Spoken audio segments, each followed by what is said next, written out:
Good. Mark Rutte, the NATO chief, who is your friend, he called you daddy earlier.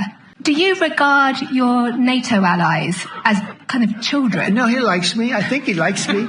If he doesn't, I'll let you know. I'll come back and I'll hit him hard, okay? No, he did it very affectionate. Daddy, you're my daddy.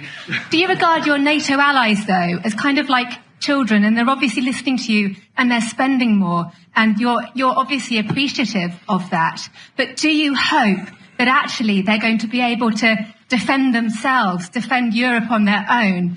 I think they need help a little bit at the beginning, and I think they'll be able to, and I think they're going to remember this day. This is a big day for NATO. You know, this was a very big day. One of the gentlemen said, you know what, we've been trying to raise the rate for 30 years, he said, 20 years, from almost the beginning. And he's been there for a long time. He said, until you came along, it never happened. What you did is amazing. It's been sort of an amazing day for a lot of reasons, but also for that. Yeah, go ahead. Do you think they can do it without you, though, in the future? Can they do it without ask Mark. States? I mean, you have to ask Mark.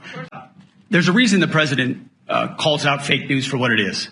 These pilots, these refuelers, these fighters, these air defenders, the skill and the courage it took to go into enemy territory flying 36 hours on behalf of the American people and the world to take out a nuclear program is beyond what anyone in this audience can fathom.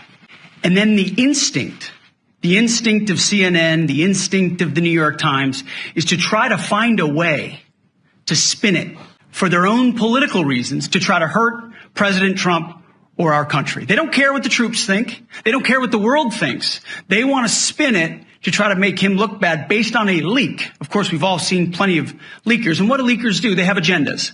And what do? Do they share the whole information or just the part that they want to introduce? And when they introduce that preliminary report that's deemed to be a low assessment, you know what a low assessment means? Low confidence in the data in that report. And why is there low confidence?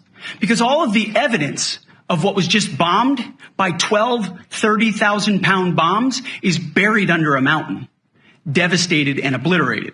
So if you want to make an assessment of what happened at Fordo, you better get a big shovel and go really deep, because Iran's nuclear program is obliterated. Somebody somewhere is trying to leak something to say, oh, with low confidence, we think maybe it's moderate. Those that dropped the bombs precisely in the right place know exactly what happened when that exploded. And you know who else knows? Iran.